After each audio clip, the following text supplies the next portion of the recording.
Hello' everyone, আপোনালোক সকলোকে স্বাগতম জনাইছোঁ এক্সাম এস্পিৰেণ্ট ইউটিউব চেনেলটোলৈ। বন্ধুসকল, আজি আপোনালোকৰ কাৰণে লৈ আহিছোঁ আন এটা মক টেষ্ট নম্বৰ 3। ইয়াৰ আগতে দুটা মক টেষ্ট প্ৰভাইড কৰা হৈছে। যদি কোনোবাই চোৱা নাই, চেনেলত ভিজিট কৰি চাই ল'ব পাৰিব। চ' দেৰি নকৰি পোনে আজি ভিডিঅ'টো ষ্টাৰ্ট কৰোঁ। আৰু চাব, ইয়াত মই যিবোৰ কুৱেশ্যন লৈ আহিছোঁ, এইবোৰ আগৰ বছৰত বিভিন্ন যে এক্সাম হৈ গৈছিলে চিটেটৰ, তাৰ পৰা বাছি মই লৈ আহিছোঁ। এইবোৰ বহুত ভাল কুৱেশ্যন হয়, চ' আপোনালোকে ভিডিঅ'টো শেষলৈ চাই থাকিব। আৰু প্ৰথমে কি কৰিব, আপোনালোকে ভিডিঅ'টো পজ কৰি নিজে এনচাৰ দিবলৈ চেষ্টা কৰিব আৰু শেষত নিশ্চয় জনাব আপোনালোকৰ কিমানটা শুদ্ধ হৈছে। চ' দেৰি নকৰি পোনে আৰম্ভ কৰোঁ এতিয়া। আজিৰ ভিডিঅ'টোৰ প্ৰথম কুৱেশ্যনটোত দি আছে, জিন পিয়াজৰ মতে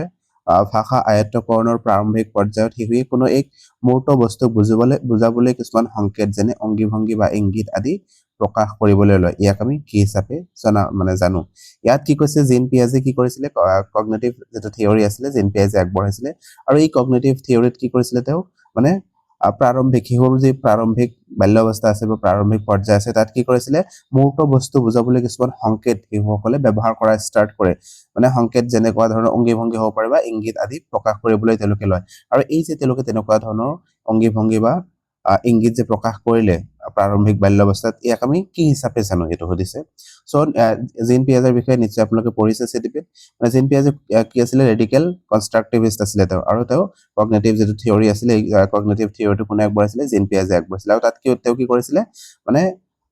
শিশুসকলক 4টা কেটেগৰীত ভাগ কৰিছিলে, SPCF হিচাপে তেওঁ কি কৰিছিলে, ভাগ কৰিছিলে। আৰু এছটো কি হিচাপে জানো, sensory motor scale, pre operational scale, pre operational stage, cognitive stage আৰু ফৰ্মেল অপাৰেশ্যনেল ষ্টেজ। চ' ইয়াত কি কৰা হৈছে, সেন্সৰী মটৰ ষ্টেজত কি হয়, আপোনালোকে নিশ্চয় পঢ়িছে যে সেন্সৰী মটৰ ষ্টেজত বস্তু স্থায়িত্বৰ যিটো গুণ আছে, এইটো সেন্সৰী মটৰ স্কেলছত ষ্টেজত আহি যায়। আৰু প্ৰি অপাৰেশ্যনেল ষ্টেজত কি হয়, চিম্বলিক যিটো থট আছে, চিম্বলিক থট বা এই যিটো প্ৰতীকাত্মক চিন্তা, এই চিন্তাটো কি হয়, এই প্ৰি অপাৰেশ্যনেল ষ্টেজতে আহি যায়। যেনেকুৱা ধৰণৰ তেওঁলোকে প্ৰি অপাৰেশ্যনেল ষ্টেজত কি কৰিবলৈ আৰম্ভ কৰে, যে বিভিন্ন ধৰণৰ খেল তেওঁলোকে খেলে। তেনেকুৱা ধৰণৰ কোনোবাই চোৰ হ'ব, কোনোবাই পুলিচ হ'ব, তেনেকুৱা ধৰণৰ কি কৰে, চিম্বল হিচাপে তেওঁলোকে লৈ সেই হিচাপত খেল খেলে। বিভিন্ন ধৰণৰ হ'ব পাৰে তেনেকুৱা ধৰণৰ। আৰু কগনিটিভ অপাৰেশ্যনেল যিটো ষ্টেজ আছে, ইয়াত কি হয়, মূৰ্ত যিবোৰ বস্তু আছে, সেই বস্তুবোৰৰ প্ৰতি তেওঁলোকৰ ধাৰণা এটা কৰিব পাৰে। মূৰ্ত যিবোৰ বস্তু তেওঁলোকে চাব পাৰে বা চুব পাৰে, সেইবোৰ বস্তুৰ প্ৰতি তেওঁলোকৰ ধাৰণা আহি যায়। আৰু এই যিটো কগনিটিভ কি আছে, ষ্টেজ আছে, এই কগনিটিভ ষ্টেজতে কি হয়, তেওঁলোকৰ ইগ'চেন্ট্ৰিক যিটো ধাৰণা আছে, এইটো ইয়াত নহয়, এইটো কিহত আহে, প্ৰি অপাৰেশ্যনেল ষ্টেজতে আহি যায়। ইগ'চেন্ট্ৰিক যিটো ধাৰণা আছে, এইটো প্ৰি অপাৰেশ্যনেল ষ্টেজতে আহে। আৰু কংক্ৰিট অপাৰেশ্যনেল ষ্টেজত কি হয়, তেওঁলোকৰ মূৰ্ত বস্তুবোৰ পায়। আৰু ফৰ্মেল অপাৰেশ্যনেল ষ্টেজত কি হয়, তেওঁলোকৰ যিবোৰ অমূৰ্ত চিন্তা আছে, এই অমূৰ্ত চিন্তাবোৰ এই ফৰ্মেল অপাৰেশ্যনেল ষ্টেজটোত আহি যায়। চ' ইয়াত আমাক সুধিছিলে যে প্ৰাৰম্ভিক পৰ্যায়ত শিশুৱে সংকেতৰ চিহ্নৰ ব্যৱহাৰ কৰে বা চিম্বলিক যিটো কি আছে, থট আছে, এইটো আহি গৈছে। এইটো কি হ'ব, এইটো অপশ্যন নম্বৰ আমি যদি চাব যাওঁ, অপশ্যন নম্বৰ 2টো হ'ব ইয়াৰ শুদ্ধ উত্তৰ। প্ৰতীকাত্মক চিন্তা বা চিম্বলিক থট তেওঁলোকৰ কি হৈছে, ইয়াত বুজাব বিচাৰিছে। অপশ্যন নম্বৰ 2টো ইয়াৰ শুদ্ধ উত্তৰ হ'ব। আৰু যিটো এই 4 নম্বৰ অপশ্যনটো আছে, বস্তু স্থায়িত্ব, এইটো সেন্সৰী মটৰ স্কেলছতে ষ্টেজতে আহি যায়। চ' এতিয়া 2 নম্বৰ কুৱেশ্যনটোলৈ আহোঁ। 2 নম্বৰ কুৱেশ্যনটোত কি দি আছে চাব। 2 নম্বৰ কুৱেশ্যনটোত ভাষা উপভাষা আৰু ইয়াৰ উচ্চাৰণ শৈলীৰ বিষয়ে আহিছে। চাব, ইয়াত কুৱেশ্যনটোত কি কৈছে, উপভাষা আৰু উচ্চাৰণ শৈলী বা স্বৰ শৈলীৰ সন্দৰ্ভত বিবৃতিসমূহ পঢ়ক আৰু শুদ্ধ বিকল্পটো বাছনি কৰক। ইয়াত দুটা বিকল্প দিয়া আছে। অপশ্যন নম্বৰ 1ত ইয়াত কি কৈছে চাব, উপভাষা ব্যৱহাৰ কৰা প্ৰকৃত ভাষাৰ সৈতে সম্পৰ্কিত। ইয়াত নিশ্চয় আপোনালোকে জানে ভাষা আৰু উপভাষা কি হয়। ভাষা হৈছে কি, আমি মনৰ ভাৱ প্ৰকাশ কৰিবলৈ কি কৰোঁ, ভাষাৰ জৰিয়তে মনৰ ভাৱ প্ৰকাশ কৰোঁ। চ' ভাষা আৰু উপভাষাৰ মাজত আমি যদি চাওঁ, ভাষাও এটা কি হয়, উপভাষাই হয়। আৰু এটা সময়ত গৈ কি কৰা হয়, ভাষাটোক এই যিকোনো এটা উপভাষা হ'ব পাৰে, সেই উপভাষাটোক যেতিয়া মান্যতা দিয়া হয় বা অফিচিয়েল লেংগুৱেজ হিচাপে স্বীকৃতি দিয়া হয়, তেতিয়া আমি তাক কি বুলি কওঁ, ভাষা বুলি কওঁ। আৰু বাকী যিবোৰ থাকি গ'ল, এই এটা ভাষাৰে যিবোৰ বিভিন্ন ৰূপ থাকি গ'ল, তাকে আমি কি বুলি কওঁ, উপভাষা বুলি কওঁ। যেনেকুৱা ধৰণৰ আমাৰ অসমীয়া ভাষাৰ ক্ষেত্ৰতে যদি ক'ব যাওঁ, শিৱসাগৰ অঞ্চলৰ যিটো ভাষা আছিলে, সেইটো ভাষা কি কৰা হ'ল, মান্যতা দিয়া হ'ল। আৰু তাতে কি হ'ল, এই ভাষাটো এই উপভাষাটো মান্যতা পোৱাৰ লগে লগে ভাষা হিচাপে পৰিগণিত হ'ল। আৰু যিমানবোৰ থাকি গ'ল এই অসমীয়া ভাষাৰে ৰূপ, বিভিন্ন ধৰণৰ ৰূপ থাকি গ'ল, তাকে আমি উপভাষা হিচাপে জানো। চ' ইয়াত সুধিছে উপভাষাৰ আৰু তাৰ উচ্চাৰণ শৈলী সন্দৰ্ভত বিবৃতি দিয়া আছে। চ' ইয়াত আমি ইয়াত কি পালো, যে উপভাষা ব্যৱহাৰ কৰা প্ৰকৃত ভাষাৰ সৈতেই সম্পৰ্কিত। চ' এইটো একেবাৰে শুদ্ধই হয়, উপভাষা ব্যৱহাৰ কৰা প্ৰকৃত ভাষাৰ সৈতেই সম্পৰ্কিত, একেই হয়। আনহাতে কি কৈছে, আনহাতে উচ্চাৰণ শৈলী বা লেহেজা ভাষা কোৱাৰ শৈলী বা তৰিকাৰ সৈতে সম্পৰ্কিত। এই যিটো উচ্চাৰণ শৈলী আছে, এই উচ্চাৰণ শৈলীটো আমি কি কৰোঁ, আমি কেনেকে ক'ব লাগে, এই উচ্চাৰণবোৰ কেনেকে কৰিব লাগে, তাৰ সৈতে সম্পৰ্কিত হয় সো আমি যদি চাব যাওঁ অপচন এ যেটো আছে এটো একেবাৰে শুদ্ধই হয় বিত কি কৈছে চাব যে উপভাষা কথা বতৰাত ব্যৱহৃত শব্দ আৰু বাক্যাংশৰ সৈতে সম্পৰ্কিত ইয়াত কি কৈছে উপভাষাৰ কথা কৈছে যে উপভাষা কথা বতৰাত ব্যৱহৃত শব্দ আৰু বাক্যাংশৰ সৈতে সম্পৰ্কিত যি কি কৰে প্ৰায় পৰিচয় প্ৰতিফলিত কৰে এইখিনিলৈকে ঠিকে আছে যে উপভাষা কি কয় আমি উপভাষাৰ জৰিয়তে কথা বতৰা প্ৰকাশ কৰো বা ব্যৱহাৰ কৰো আমি শব্দ বা বাক্যাংশ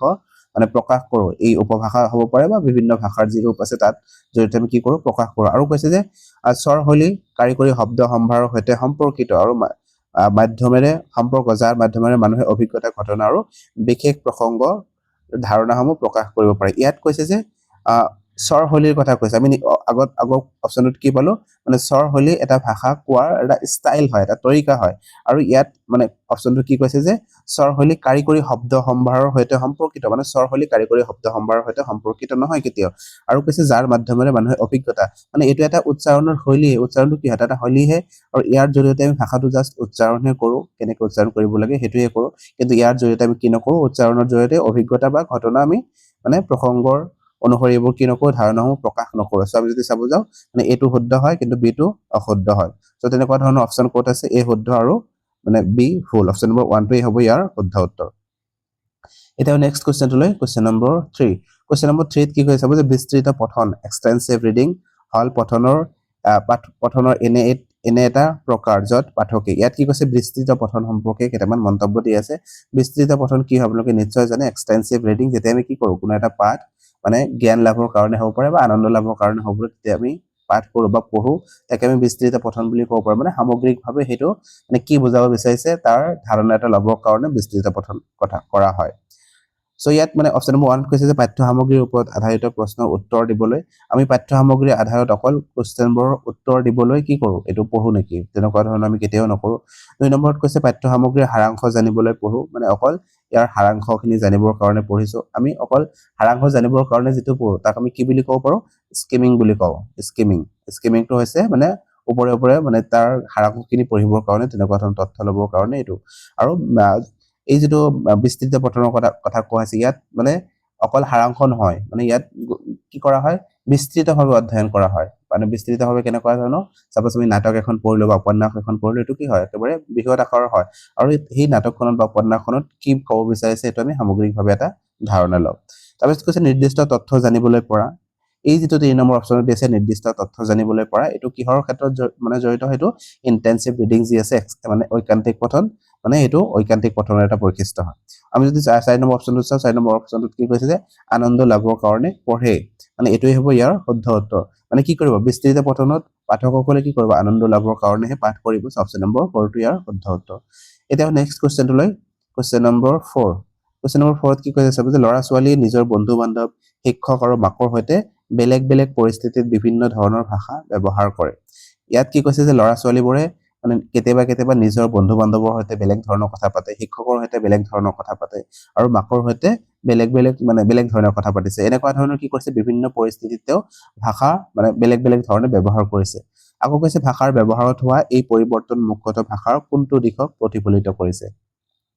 এই যেটো বিভিন্ন ধৰণৰ পৰিবেশত বিভিন্ন ধৰণৰ ভাষা ক'বলৈ মানে পাৰিছে এটো এই চাৰিটা অপচন আছে তাৰ ভিতৰত কোনটো দিশক প্ৰতিফলিত কৰিছে অপচন নম্বৰ 1 কৈছে পাৰিপাৰ্শ্বিক দিশ বা এনভায়ৰনমেন্টাল এস্পেক্ট 2 কৈছে মানসিক দিশ সাইকোলজিক্যাল এস্পেক্ট 3 কৈছে আনুষ্ঠানিক দিশ বা ইনফৰ্মেল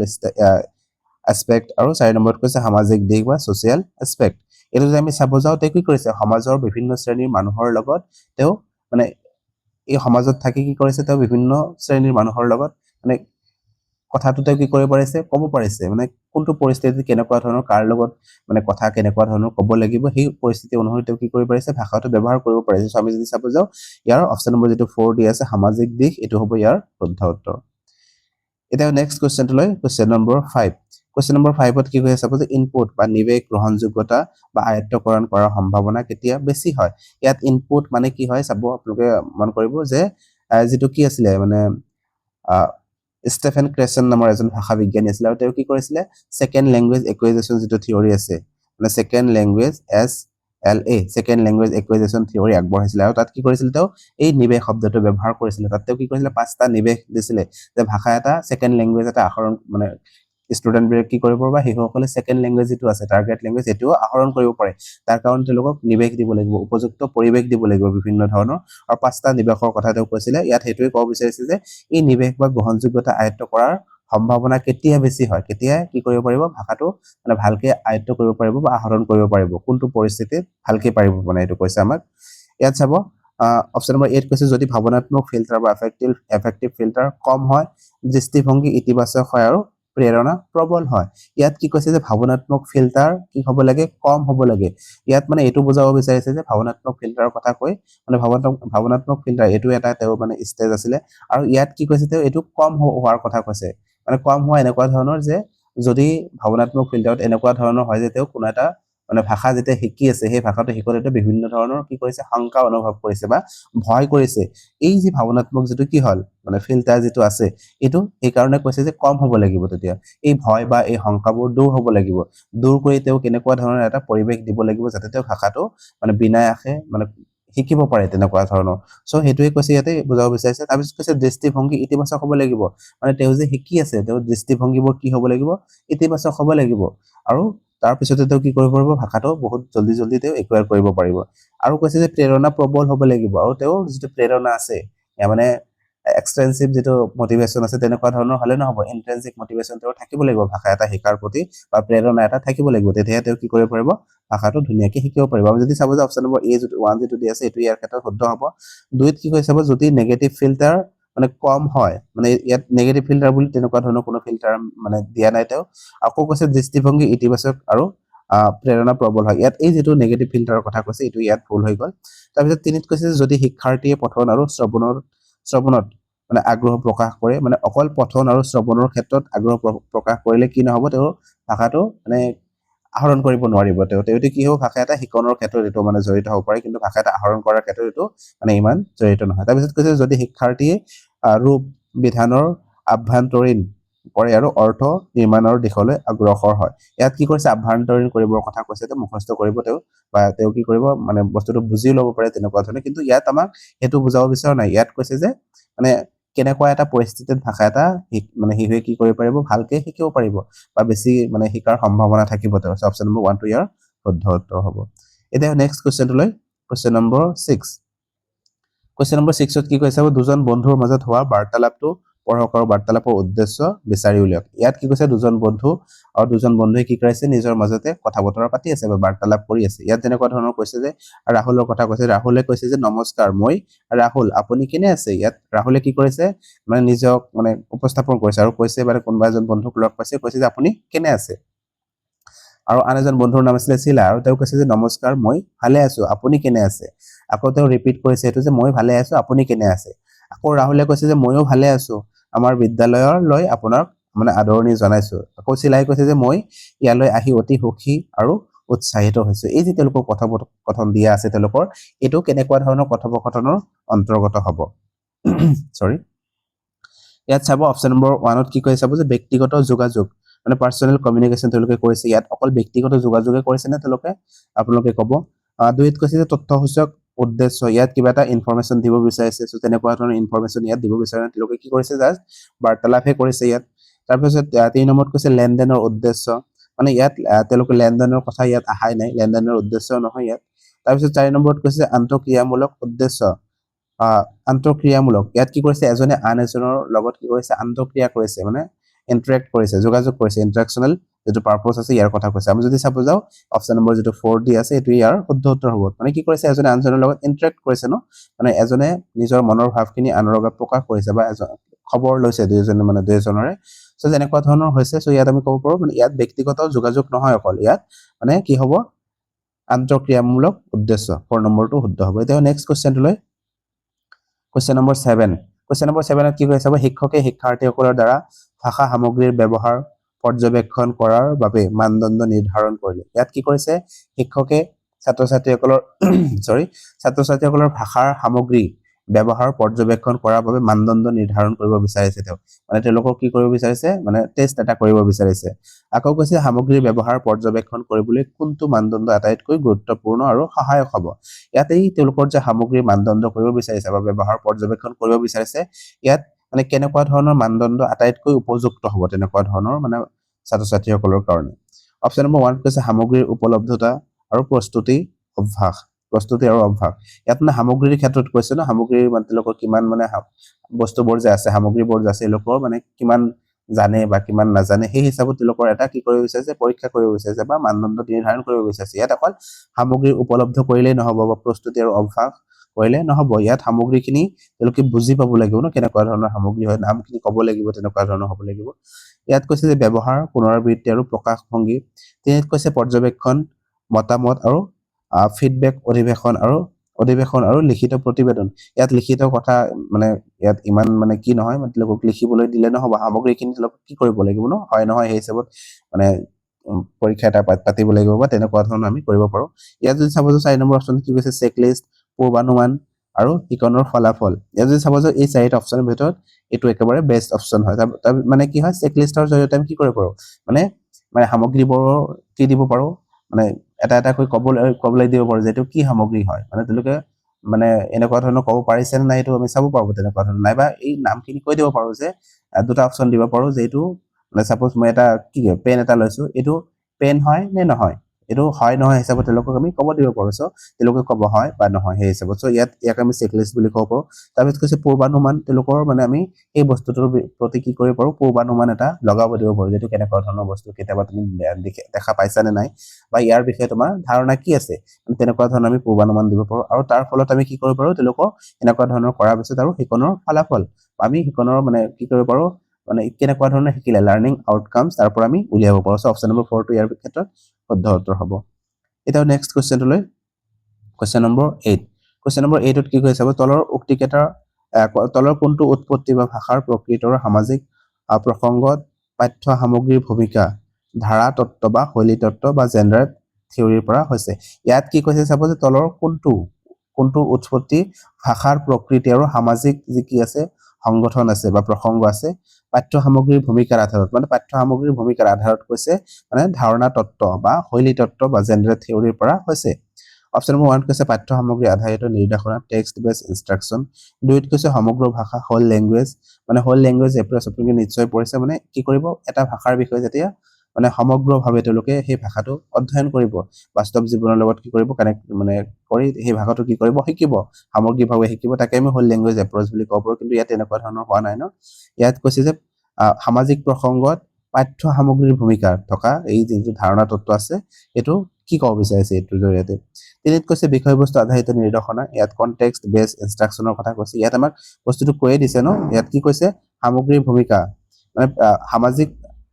প্ৰসংগত পাঠ্য সামগ্ৰীৰ ভূমিকাৰ কথা কৈছে ন আমি যদি চাব যাও এই বাকি অপচনবোৰৰ তুলনাত যেটো অপচন নম্বৰ 1 দি আছে এটো ইয়াৰ ক্ষেত্ৰত শুদ্ধ হ'ব তাৰ মানে কি কৈছে ইয়াতে পাঠ্য সামগ্ৰীৰ কথা আমাক উল্লেখ কৰিয়ে দিছে ন সো পাঠ্য সামগ্ৰী আধাৰিত নিৰ্দেশনা হ'ব ইয়াৰ শুদ্ধতা আৰু এই চাব জেনেৰেল যেটো থিওৰি দি আছে ধাৰা তত্ত্ব বা শৈলী তত্ত্ব বা জেনেৰেল যেটো থিওৰি কৈছে এই থিওৰিৰ মূল মানে এটোৱে হয় যে মানে সামাজিক প্ৰসংগত কি কৰিব পাঠ্য সামগ্ৰীৰ ভূমিকা কেনেকুৱা ধৰণৰ হয় হেতুৱে কি কৰিব ইয়াত বৰ্ণনা কৰা হ'ব ইয়াকে আমি জেনেৰেল থিওৰি বা ধাৰণা তত্ত্ব বুলি ক'ব পাৰো অপচন নম্বৰ 1 টো ইয়াৰ ক্ষেত্ৰত শুদ্ধ উত্তৰ হ'ব এটাও নেক্সট কোৱেশ্চনলৈ কোৱেশ্চন নম্বৰ 9 কোৱেশ্চন নম্বৰ 9 ত কি কৈছে চাব যে চেতনৰ প্ৰথম ভাষা ভোজপুৰী ইয়াত কি কৈছে চেতন নামৰ এজন ছাত্ৰ আছিল আৰু তেওঁৰ প্ৰথম ভাষা কি আছিল ভোজপুৰী আছিল তেওঁ তামিলনাডুলৈ গ'ল এতিয়া তেওঁ ভোজপুৰী নকয় আৰু তেওঁৰ লগৰীয়া বা সতীৰ্থসকলৰ সৈতে কেৱল ইংৰাজীত কথা পাতে যেতিয়া এটা নতুন দ্বিতীয় ভাষাই প্ৰথম ভাষাৰ স্থান লয় তেতিয়া এই পৰিস্থিতিয়ে কিহক সূচায় ইয়াত কৈছে যে চেতন মানে এগৰাকী ছাত্ৰ আছিল আৰু তেওঁ ভাষা কি আছিল প্ৰথম ভাষা কি আছিল ভোজপুৰী আছিল আৰু যেতিয়া তেওঁ মানে বিহাৰ পাৰ হৈ কি কৰিলে তামিলনাডুলৈ গুচি গ'ল একেবাৰে তামিলনাডুলৈ গুচি যোৱাৰ পিছত তেওঁ কি কৰিলে ভোজপুৰী এতিয়া তেওঁ নকয় ভোজপুৰী ভাষাটো তেওঁ লাহে লাহে পাহৰি গ'ল যেনেকুৱা ধৰণৰ কথা আৰু তাৰ পিছত কি কৈছে তেওঁ লগৰীয়া যিবোৰ আছিল লগৰীয়াসকলৰ সৈতে বা সতীৰ্থসকলৰ সৈতে কেৱল ইংৰাজীতহে কথা পাতে তাত থাকি আৰু এই যে তেওঁ ইংৰাজী মানে প্ৰথম যেটো ভাষা আছিল মাতৃভাষা আছিল মানে দ্বিতীয় ভাষা যেটো তেওঁ শিকিলে এই দ্বিতীয় ভাষা কি কৰিলে প্ৰথম ভাষাৰ স্থান দখল কৰি ললে ইয়াক আমি কি বুলি ক'ব পাৰো সো এটা আপোনালোকে নিশ্চয় পঢ়িছে মানে এটা আছিল মানে কি আছিল সাবট্ৰেক্ট বাইলিংগুৱেলিজম বা ঋণাত্মক দ্বিভাষাবাদ আৰু এটা আছিল ধনাত্মক দ্বিভাষাবাদ আমি যদি ইয়াত চাব যাও এনেকুৱা ধৰণৰ ভাষা হৈছে ইয়াতে মানে ইয়াত ঋণাত্মক হৈছে তেওঁ কি কৰিছিল প্ৰথম ভাষাটো যেটো আছিল দ্বিতীয় ভাষাটোৱে কি কৰিছিল প্ৰথম ভাষাৰ স্থান লৈ লৈছে প্ৰথম ভাষাটো তেওঁ কি কৰিছে মানে ক'বলৈ মানে এৰি দিলে, তেওঁ দ্বিতীয় ভাষাটোৱে ক'বলৈ ষ্টাৰ্ট কৰি দিলে, প্ৰথম ভাষাটো আৰু তেওঁ নকয়। চ' ইয়াত যদি আমি চাব যাওঁ ঋণাত্মক দ্বিভাষাবাদ, এইটোৱে হ'ব ইয়াৰ শুদ্ধ উত্তৰ। তাৰপিছত মানে ধনাত্মক দ্বিভাষাবাদ হ'লে কি হ'ব চাব, মানে এডিটিভ বাইলিংগুৱেলিজম হ'লে কি হ'ব, যে তেওঁ যিটো ভাষা আছিলে মাতৃভাষা, এই মাতৃভাষাটোৰ লগতে যদি তেওঁ ইংৰাজী ভাষাটো মানে সমান্তৰালভাৱে মানে ডেভেলপ কৰি যায়, মাতৃভাষাটো থাকি গ'ল, শিকিছে তেওঁ, মাতৃভাষাৰ ব্যৱহাৰটো কৰিবই, লগতে তেওঁ কি কৰিব, ইংৰাজী ভাষাটো মানে পাৰ্গত হৈছে, সেই ভাষাটো ব্যৱহাৰ কৰিছে, তেতিয়া আমি তাক কি বুলি ক'ব পাৰোঁ, মানে ধনাত্মক দ্বিভাষাবাদ বুলি ক'ব পাৰোঁ। আৰু কোড যিটো মিক্সিং বুলি কৈছে, কোড মিক্সিং কি হয়, যেতিয়া মই কি কৰিছোঁ, ছাপ'জ মই এই এটা কুৱেশ্যনো পঢ়িছোঁ, কুৱেশ্যনটো পঢ়াৰ লগে লগে মই কি কৰিছোঁ, মাজে মাজে অসমীয়া ভাষাৰ লগতে মাজে মাজে ইংৰাজী ভাষাও ব্যৱহাৰ কৰিছোঁ নে নাই, ইয়াক আমি কোড মিক্সিং বুলি ক'ব পাৰোঁ। মানে কি হয়, মানে যেতিয়া আমি দুটা বা তাতকৈ বেছি ভাষাৰ মানে শব্দ কিছুমান মিশ্ৰণ কৰি কথা পাতোঁ, তেতিয়া তাক আমি কোড মিক্সিং বুলি ক'ব পাৰোঁ। আৰু কোড চুইচিং হৈছে কি, কোড চুইচিং হৈছে যেতিয়া আমি কি কৰোঁ, মানে এটা ভাষা কৈ আছোঁ, মই অসমীয়াত কথা পাতি আছোঁ, অসমীয়াত কথা পাতি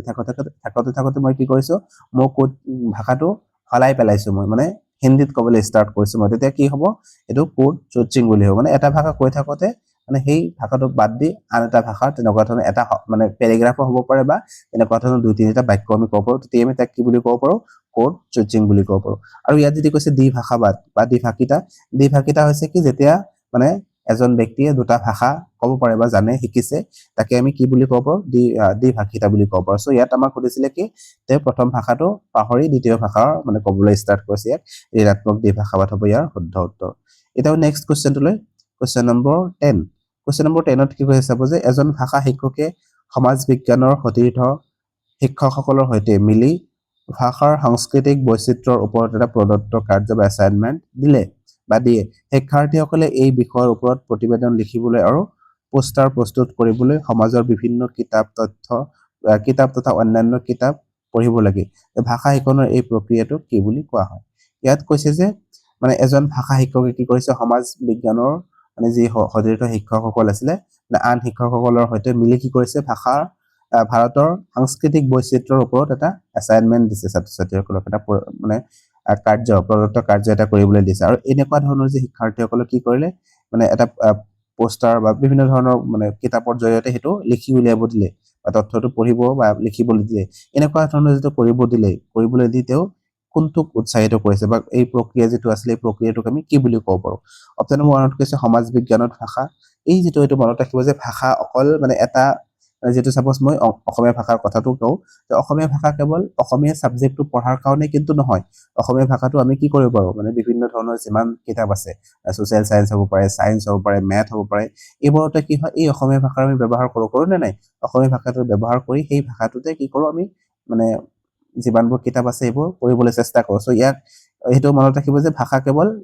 এটা বিষয় কোৱাৰ কাৰণে তেনেকুৱা ধৰণৰ নহয়, এই ভাষাটো সমগ্ৰ বিষয়টোৰ লগতে মানে জড়িত হৈছে। ভাষাৰ জৰিয়তে আমি কি কৰোঁ, মানে সমাজ বিজ্ঞানৰ কথাই যদি ক'ব যাওঁ, এইটো ভাষা নোহোৱাকৈ প্ৰকাশ কৰিব নোৱাৰিম নিশ্চয়। চ' সেইকাৰণে ভাষাটো মানে অকল এটা বিষয়ৰ লগত জড়িত নহয়, গোটেইখিনিৰ লগত জড়িত হৈ থাকে। চ' ইয়াত অকল সমাজ বিজ্ঞানৰ মানে ভাষা তেনেকুৱা ধৰণৰ আমি ক'ব নোৱাৰোঁ। 2ত কৈছে যে সমাজ বিজ্ঞানৰ প্ৰদত্ত কাৰ্য, মানে সমাজ বিজ্ঞানৰ তেনেকুৱা ধৰণৰ এটা কাৰ্য কৰিবলৈ দিছে, তেনেকুৱা ধৰণৰ ক'ব আমি নোৱাৰোঁ। তাৰপিছত কৈছে ভাষা সমগ্ৰ পাঠ্যক্ৰমত ভাষা, লেংগুৱেজ এক্ৰছ দ্য কাৰিকুলাম,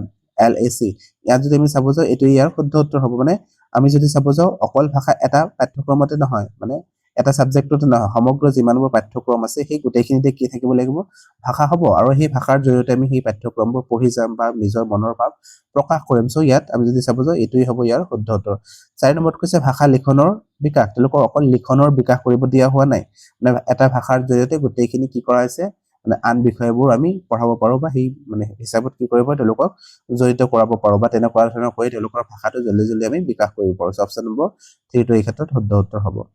এতিয়া নেক্সট কুৱেশ্যনলৈ, কুৱেশ্যন নম্বৰ 11। কুৱেশ্যন নম্বৰ 11ত কি কৈছে চাব, যে যি কাৰ্যই শিক্ষাৰ্থীসকলক শব্দৰ আকৃতিৰ সৈতে সম্পৰ্ক স্থাপন কৰিবলৈ, অৰ্থ বুজিবলৈ আৰু প্ৰয়োগ কৰাত সহায় কৰে, সেই কাৰ্যটো হৈছে। ইয়াত কি কৈছে, যিটো কাৰ্যই শিক্ষাৰ্থীসকলক শব্দৰ আকৃতিৰ সৈতে সম্পৰ্ক স্থাপন কৰিবলৈ তেওঁলোকক কি কৰিব, শিকাব। আৰু ইয়াৰ অৰ্থটো কি হয়, ছাপ'জ এটা শব্দ দিয়া হৈছে, এই ব্যাকৰণ শব্দটোৱে দিয়া হৈছে, ছাপ'জ মই ইয়াত কৈছোঁ, বা ইয়াত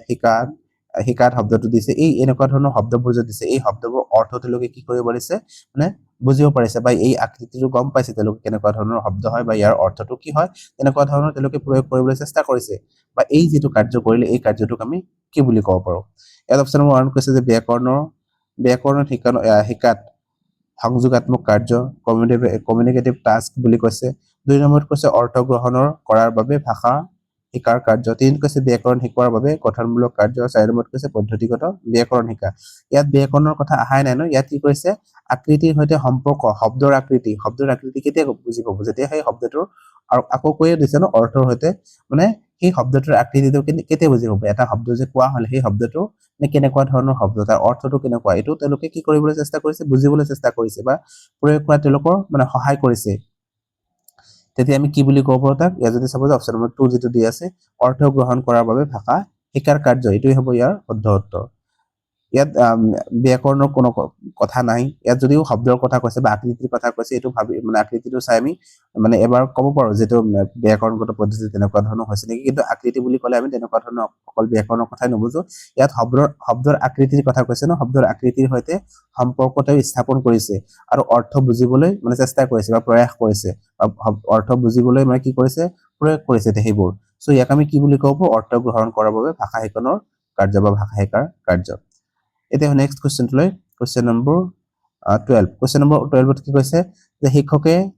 কবিতা শিকন বা পোয়েট্ৰি টিচিং অতি সাৱধানতে কৰা উচিত ইয়াত কৈছে যে শিক্ষকসকলে কি কৰিব লাগিব পোয়েট্ৰি যেতিয়া টিচিং কৰাব শিক্ষাদান দিব পোয়েট্ৰিৰ বিষয়ে এটো অতি সাৱধানৰে কি কৰিব লাগিব এটো উচ্চাৰণ কৰিব লাগিব অতি সাৱধানৰে এবোৰ মানে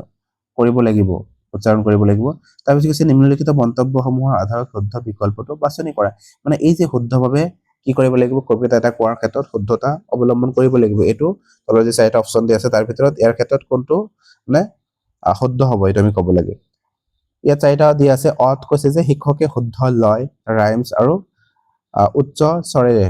পঢ়া উচিত মানে কি কৰিব লাগিব যেতিয়া তেওঁলোকক মানে তেনেকুৱা ধৰণৰ কবিতা পঢ়োৱা হ'ব হেতু কি কৰিব লাগিব শিক্ষকে সদায় শুদ্ধতাত মানে শুদ্ধভাৱে ক'বলৈ চেষ্টা কৰিব লাগিব ইয়াত লয়টো কেনেকুৱা ধৰণৰ হেতু শুদ্ধভাৱে ক'ব লাগিব নহলে যদি শুদ্ধভাৱে কোৱা নাযায় তেওঁলোকে কি কৰিব ভুলকৈ শিকি যাব ছাত্ৰ-ছাত্ৰীসকল সৰু ছাত্ৰ-ছাত্ৰীসকলক কি কৰা হয় মানে শিক্ষকক অনুপ্ৰেৰণা হিচাপে লয় আৰু শিক্ষকে কেনেকুৱা ধৰণৰ কৈছে হেতুৱে তেওঁলোকে কি কৰে অনুকৰণ কৰা ষ্টাৰ্ট কৰে কৰি তেওঁলোকে হেতুৱে কি কৰে মানে পিছলৈ গৈ হেতু থাকিয়ে যায় সো এই কাৰণে কি কৰিব লাগিব শিক্ষকসকলে সদায় শুদ্ধ লয় ব্যৱহাৰ কৰিব লাগিব আৰু লগতে উচ্চ স্বৰে পাঠটো পঢ়ি যাব লাগিব যাতে সকলো শিশুৱে কি কৰে হেতু শুনা পায় সো আমি যদি চাব যাও অটো শুদ্ধ হয় বত কি কৈছে যে কঠিন শব্দবোৰৰ বাবে এটা এটাকৈ শব্দৰ অৰ্থ কোৱা উচিত ইয়াত যদি চাব যাও কঠিন শব্দবোৰৰ বাবে এটা এটাকৈ শব্দৰ অৰ্থ কবিতা এটা পঢ়াই আছো ন কবিতা এটা পঢ়োৱাৰ ক্ষেত্ৰত আমি যদি কেৱল এই অৰ্থ কেনেকুৱা ধৰণৰ আছে কবিতা এটা পঢ়াৰ ক্ষেত্ৰত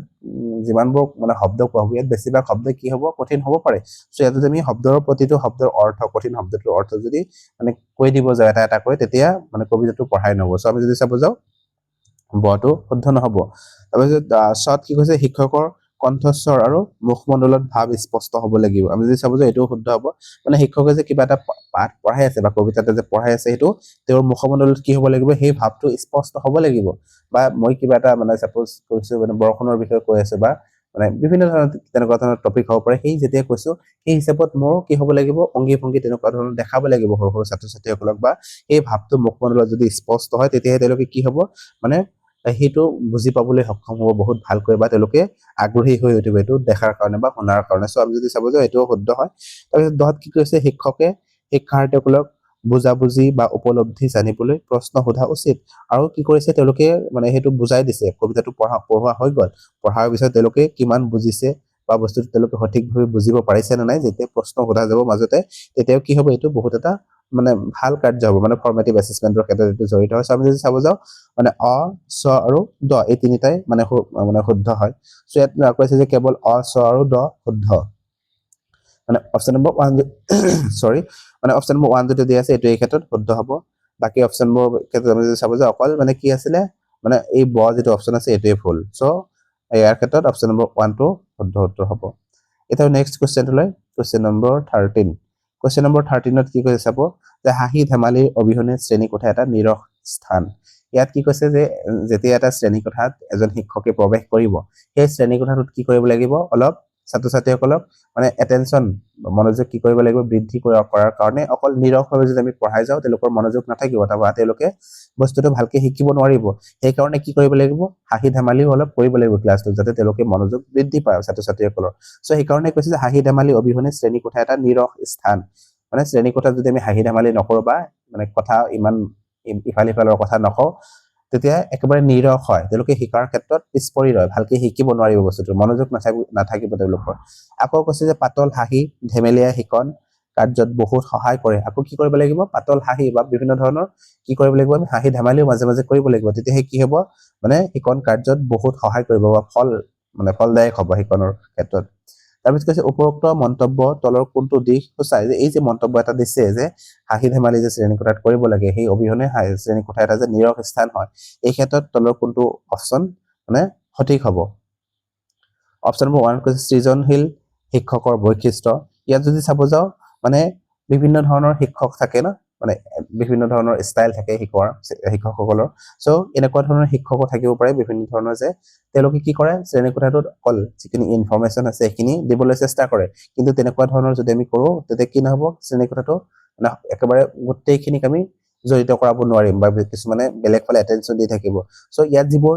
সৃষ্টিশীল শিক্ষক আছে সেই শিক্ষকসকলৰ এইটো এটা বৈশিষ্ট্য হয়, আমি যদি চাব যে এইটো এটা বৈশিষ্ট্য হয় শিক্ষকসকলৰ, কিন্তু আমাক সেইটো সোধা নাই ন, এইটো কৈছিলে যে এই শ্ৰেণীকোঠাটোৰ কথা সুধিছে আমাক, এই শ্ৰেণীকোঠাটোৰ কথা সুধি কি কৰিছে, উপৰোক্ত যিটো মন্তব্য আছে কোনটো এই ক্ষেত্ৰত সূচাইছে বা ধেমেলীয়া কাৰ্যত বহুত মানে সহায় কৰিছে, যে কৈছে যে শ্ৰেণীকোঠাৰ ক্ষেত্ৰত। চ' ইয়াত শ্ৰেণীকোঠাটো মনত ৰাখিব লাগিব, এইটো অপশ্যনটো পজিটিভ হয়, মানে শিক্ষক মানে সৃষ্টিশীল হ'ব লাগিব। তাৰপিছত কৈছে পঢ়াৰ পদ্ধতি, এইটো এটা পঢ়াৰ পদ্ধতি বুলি কৈছে। তাৰপিছত কৈছে শ্ৰেণীকোঠাৰ পৰিৱেশ আৰু শিশুৰ স্বভাৱৰ জ্ঞানৰ কথা কৈছে, মানে শিশুৰ জ্ঞানটো বৃদ্ধি হ'বই তেনেকুৱা ধৰণৰ কৰিলে, কিন্তু মানে শিশুৰ জ্ঞানৰ বৃদ্ধি বা এই সৃষ্টিশীল বৈশিষ্ট্য তেনেকুৱা ধৰণৰ ইয়াত নহ'ব, বা পঢ়াৰ এটা পদ্ধতিও নহয় এইটো। ইয়াত যদি চাব যাওঁ শ্ৰেণীকোঠাটোৰ পৰিৱেশৰ কথা কৈছে, শ্ৰেণীকোঠাটোৰ ইয়াত চাইছে ন, সেইটো কৈছে যে শ্ৰেণীকোঠা এটা নীৰৱ স্থান হ'ব। চ' এই ক্লাছৰুমটোৰ ক্লাইমেট কেনেকুৱা হ'ব লাগে সেই ক্ষেত্ৰত ইয়াত মানে ক'ব বিচাৰিছে। চ' আমি যদি চাব যাওঁ অপশ্যন নম্বৰ মানে যিটো 3 আছে এইটো ইয়াৰ শুদ্ধ উত্তৰ হ'ব। এতিয়া নেক্সট কুৱেশ্যনটোলৈ, কুৱেশ্যন নম্বৰ 14। কুৱেশ্যন নম্বৰ 14ত কি কৈছে যে ভাষা শিকনৰ প্ৰাৰম্ভিক পৰ্যায়ত প্ৰদান কৰা বোধগম্য নিৱেশ কম্প্ৰিহেনচিবল ইনপুটৰ ভিতৰত তলৰ কোনটো অন্তৰ্ভুক্ত নহয়। ইয়াত যি কম্প্ৰিহেনচিবল ইনপুটৰ কথা কৈছে এইটো কোনে দিছিলে, মানে ষ্টেফেন প্লেছেন নামৰ যিজন ভাষাবিজ্ঞানী আছিলে, তেওঁ কি কৰিছিলে এই ছেকেণ্ড লেংগুৱেজ একুৱেজিশ্যন যিটো ফৰ্মুলা আছে, ইয়াত অলৰেডি এটা কুৱেশ্যন আমি পাইছো ন তেনেকুৱা ধৰণৰ, ছেকেণ্ড লেংগুৱেজ একুৱেৰ কৰিব পাৰো, সেই ক্ষেত্ৰত কি কৰিছিলে মানে 5টা স্তৰ দিছিলে, তাৰ ভিতৰত এটা আছিলে বোধগম্য নিৱেশ, যাক আমি ক'ব পাৰো কম্প্ৰিহেনচিবল ইনপুট। আৰু ইয়াত কি হয় মানে I+1, মানে ইয়াত I+1 এটা মানে থাকিব লাগে, মানে কি হয় আইজন কি হয় ছাত্ৰজন নিজে হয়, আৰু এই 1 কি হয় মানে শিক্ষকসকলে বা যিবোৰ ডাঙৰ মানুহ আছে সেইসকলে সেই এনেকুৱা ধৰণৰ এটা পৰিৱেশ দিব লাগে ছাত্ৰ ছাত্ৰীসকলক, যাৰ জৰিয়তে কি কৰে তেওঁলোকে ভাষাটো ছেকেণ্ড লেংগুৱেজ যিটো আছে মানে টাৰ্গেট লেংগুৱেজ আছে সেইটোও কি কৰিব পাৰে মানে আহৰণ কৰিব পাৰে, তেনেকুৱা ধৰণৰ এটা সুবিধা সৃষ্টি কৰি দিয়া। চ' ইয়াকে আমি কি বুলি ক'ব পাৰো, কম্প্ৰিহেনচিবল ইনপুট বা বোধগম্য নিৱেশ বুলি কোৱা হৈছে। আৰু ইয়াত কৈছে যে এই বোধগম্য নিৱেশৰ ভিতৰত তলৰ কোনটো অন্তৰ্ভুক্ত নহয়। ইয়াত যদি চাব যে অপশ্যন নম্বৰ 1 কি কৈছে যে পাঠ্যপুথি আৰু পাঠ্যক্ৰম সম্পূৰ্ণ কৰাৰ বাবে নিৰ্ধাৰিত কিতাপ। ইয়াত কৈছে যিখিনি পাঠ্যপুথি আছে সেই পাঠ্যপুথিখিনি এই বোধগম্য নিৱেশৰ ক্ষেত্ৰত সহায় কৰিব বা তাৰ ভিতৰত অন্তৰ্ভুক্ত হ'ব। 2ত কৈছে ডাঙৰ আখৰৰ কিতাপ বা বিগ বুক। ইয়াত এইটো হ'ব পাৰে ডাঙৰ আখৰৰ যিবোৰ কিতাপ থাকে বা বিগ বুক যে থাকে, তাত বিভিন্ন ধৰণৰ কি থাকে, চিত্ৰযুক্ত কাহিনী, শিশু গীত বা কবিতা তেনেকুৱা ধৰণৰ থাকিব পাৰে, বা বিভিন্ন ধৰণৰ ছবিও তাত থাকিব পাৰে। চ' ইয়াক আমি কম্প্ৰিহেনচিবল ইনপুট বা বোধগম্য নিৱেশৰ ক্ষেত্ৰত অন্তৰ্ভুক্ত কৰিব পাৰি। 3ত কৈছে শ্ৰেণীকোঠাৰ পুথিভঁৰাল বা কিতাপ কমিক্স, মানে শ্ৰেণীকোঠাৰ যি পুথিভঁৰাল থাকে তাত বিভিন্ন ধৰণৰ শিশু উপযোগী কিতাপ থাকে বা কমিক্স থাকে, বা তেনেকুৱা ধৰণৰ গল্পৰ কিতাপ বুলি আমি ক'ব পাৰো। এই গল্পৰ কিতাপবোৰ সেই কমিক্সবোৰ বা সেই পুথিবোৰে কি কৰে এই বোধগম্য নিৱেশৰ ক্ষেত্ৰত বহু পৰিমাণে সহায় কৰে। 4ত কৈছে যে মিডিয়া সহায়ক সামগ্ৰী, আলোচনী, পত্ৰিকা, ভিডিঅ', CD এনেকুৱা ধৰণৰ যিবোৰ সামগ্ৰী আছে এইবোৰক আমি কি কৰিব পাৰো, এই বোধগম্য নিৱেশৰ ক্ষেত্ৰত ধৰিব পাৰো। তাৰ মানে কি হয় যে মিডিয়া সহায়ক যিবোৰ সামগ্ৰী আছে, সাপোজ আলোচনী কথা ক'ব পাৰো, পত্ৰিকা আছে, এইবোৰ যেতিয়া ছাত্ৰ ছাত্ৰীসকলে পঢ়িব বা ভিডিঅ'বোৰ যেতিয়া চাব বা CD যেতিয়া এটা মানে ছাত্ৰ ছাত্ৰীসকলে চাব, তাৰপিছত কি হ'ব তেনেকুৱা ধৰণৰ এটা পৰিৱেশ পাব, এটা নিৱেশ পাব, যাৰ জৰিয়তে ভাষাটো কি কৰিব পাৰিব মানে ছেকেণ্ড লেংগুৱেজ যিটো আছে সেইটো জল্দি শিকিব পাৰিব বা আহৰণ কৰিব পাৰিব। চ' এই তিনিটাই কি হয় মানে বোধগম্য নিৱেশৰ ক্ষেত্ৰত অন্তৰ্ভুক্ত হয়। কিন্তু আমাক কোনটো সুধিছিলে যে কোনটো অন্তৰ্ভুক্ত নহয় বুলি সুধিছিল ন, আমি যদি চাব যে অপশ্যন নম্বৰ 1টো এই ক্ষেত্ৰত শুদ্ধ উত্তৰ হ'ব। এতিয়া নেক্সট কুৱেশ্যনটোলৈ, কুৱেশ্যন নম্বৰ 15। কুৱেশ্যন নম্বৰ 15ত কি কৈ চাব, কৰা চাহ, অতিৰিক্ত সামগ্ৰী, একৰমীয়া মনোভাৱ, কোমল ফুল এই শব্দাৱলীবোৰ তলৰ কোনটো উদাহৰণ হয়। ইয়াত যে তেনেকুৱা ধৰণৰ শব্দ কৈছে, চাহ যে কৈছে, চাহৰ ক্ষেত্ৰত কি কৰিছে এই কৰা শব্দটো লগাই দিছে, বা এই সামগ্ৰী শব্দটো যে আছে ইয়াত অতিৰিক্ত এটা শব্দ লগাই দিছে, লগাই দি কি কৰিছে এইটো মানে মিলাই এটা শব্দ মানে কৈছে বা এই চাহটোৰ গভীৰতা প্ৰকাশ কৰিবলৈ তেনেকুৱা ধৰণৰ কৰা চাহ বুলি কৈছে মানে ইয়াত চাহটো কেনেকুৱা ধৰণৰ হয় সেইটো একেবাৰে বৰ্ণনা কৰি দিছে বা এই শব্দটোৰ জৰিয়তে একেবাৰে মানে স্পষ্ট হৈ গৈছে মানে কৰা চাহ বুলি কোৱাৰ লগে লগে সো তেনেকুৱা ধৰণৰ যিবোৰ শব্দ আছে এই এনেকুৱা ধৰণৰ শব্দবোৰ দিছে এই শব্দবোৰ মানে কোনটো উদাহৰণ হয় আমি ক'ব লাগে ইয়াত কৈছে যে অভিধানে এই শব্দাৱলীক শব্দৰ এনে এক মিলন বা যুগল হিচাপে সংজ্ঞায়িত কৰে য'ত দুটা বা তাতকৈ অধিক শব্দ একেলগে এনেদৰে ব্যৱহাৰ কৰা হয় যাতে সিহঁতৰ শুনাত স্বাভাৱিক আৰু শুদ্ধ যেন লাগে এই যে কৈছে যে কৰা চাহ বা অতিৰিক্ত সামগ্ৰী যে কৈছে এই শব্দবোৰ মানে এনেকুৱা ধৰণৰ একেবাৰে এই অৰ্থটো স্পষ্ট কৰিবৰ কাৰণে বা এই শুনাত এটা মানে ভাল এটা সাউন্ড এটা কৰিবৰ কাৰণে কি কৰা হয় এই শব্দবোৰ ব্যৱহাৰ কৰা হৈছে বুলি কৈছে এই যে যিবোৰ উদাহৰণ দিলে এই উদাহৰণবোৰ আমি কোনটোৰ ভিতৰত ধৰিব পাৰো অপচন নম্বৰ 1ত কি কৈছে চাব যে বিন্যাস বা সহ অৱস্থান ইয়াত আগৰ ভিডিঅ'টোত মই পাইছো মানে কৈ দিছিলো ইয়াৰ বিষয়ে কলোকেশন কি হয় বা বিন্যাস বা সহ অৱস্থান কি হয় যেতিয়া আমি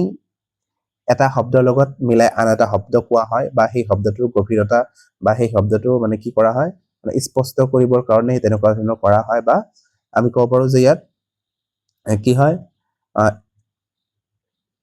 মিলন বা যুগল হিচাপে সংজ্ঞায়িত কৰিছে ইয়াতে মানে এটা শব্দৰ লগত আন এটা শব্দ মিলাই যুগল হিচাপে সেই শব্দটো উচ্চাৰণ কৰা হৈছে তেতিয়া আমি তাক কি বুলি ক'ব পাৰো এই কলোকেশন মানে বা সহ